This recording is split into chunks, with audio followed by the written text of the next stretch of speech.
প্রবাসে আইলেই টেহা, আইলেই টেহা। বাংলাদেশে থাকতে এই হিসাবটাই সবাই করে, কিন্তু ভাই আসলে জানেন না, সারাদিন কষ্টের পর এই দেখেন রাত্রে কি করতেছে, সারাদিন কষ্ট রাতে ভাগাইতেছে। এটা হলো বাপ জীবন, এটাই প্রবাসী জীবন। এত সহজ না ভাই, দেশে থাকতে অনেক কিছু মনে হয়, বুঝছেন? Real Real. তারপর আল্লাহ পাক রাখে, অনেক কিছু সুখে রাখে, বলা না বুঝিস না?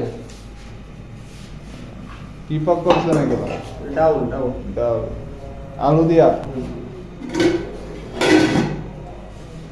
রাতের খাবার। এখন বাংলাদেশ সবাই ভালো মন্দ খায় ঘুমাইছে, আর আমরা দোয়া করি আপনারা সুখে থাকেন বাংলাদেশে। আমাদের জন্য দোয়া করবেন ইনশাআল্লাহ। ইনশাআল্লাহ ইনশাআল্লাহ। আল্লাহ পাক একদিন সুখ দেয়।